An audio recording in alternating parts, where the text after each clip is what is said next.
2. July, 2009. I met Giulia at the door after her first day of work.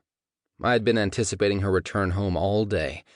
This new job felt special. She had certainly liked all of her previous jobs, but one was at a giant corporation and another at an unknown startup. Now she was employed in a company with a reputation for being young, hip, and edgy. The company was, in a word, cool. She came up the stairs and was as beautiful as I had ever seen her. Giulia had shocked me with her beauty from the first moment I saw her graceful poise, her classy style, but most of all, her casual way with it all, a beauty that was flawless and effortless. She almost never wore makeup, but she had put some on for today, along with her most chic sweater and pants. Her cheeks had the slight blush of red from her scooter ride home across the city and into the cold fog of our neighborhood. "How did it go?" I asked her enthusiastically, wrapping my arms around her before she could even get in the doorway. "It was good," she said, avoiding eye contact, looking beyond me into the house. "Good?" I repeated. "What does that mean?" "It was just the first day, Mark. There's not much to say," Giulia said. She scooched past me into our room to dump her stuff in our bedroom. "It's just, I guess, everyone is so smart and cool there." "Nice, so you should fit right in," I said, flirting with her.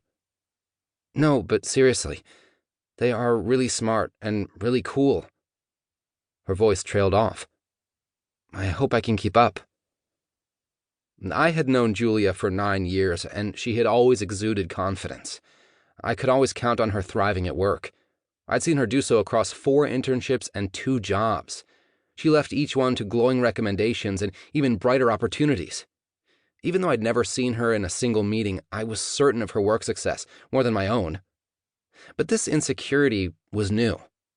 I had seen her panic about that paper while we were in college, but that was supposedly because she was afraid her computer might crash, and with it, her work would be lost. It had nothing to do with her.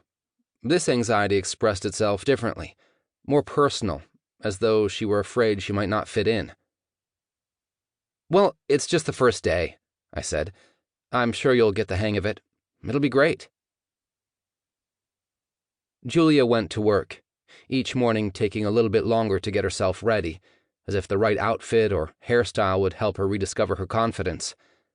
I still had a month left of summer vacation, so I stayed at home and mostly futzed around the house. Our 2-bedroom house was spacious for San Francisco, but fairly typical of the outer Sunset, where the extra space was written off by most, given the neighborhood's reputation as one of the foggiest places in the Bay Area and one of the sleepiest, most suburban-like parts of San Francisco. We kept the 2nd bedroom for guests, but mostly in anticipation of turning it into a nursery. Our friends always wanted us to host dinner parties because we actually had enough space, compared with their hipper but much tinier places in the Haight or Pacific Heights. The bedrooms were adjacent to each other at the end of a long hallway. The house revolved around an open-air atrium that cast natural light throughout all the rooms.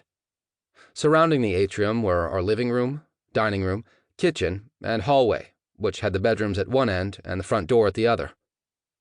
The house always needed tidying because neither of us was especially neat, and Goose tracked sand back into the house, so there was always sweeping and cleaning to do.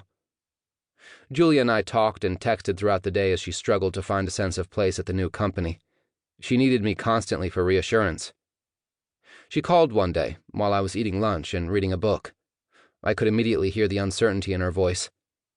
"Hey, honey, would you do me a favor? I just sent you an email I've been working on for a little while. It's to my boss, and I want it to sound, just right. Can you read it and make sure it's okay?" "Yeah, of course. No problem. What's it about? Is it something sensitive?" "Just read the email and let me know," she said impatiently. "Call me when you're done."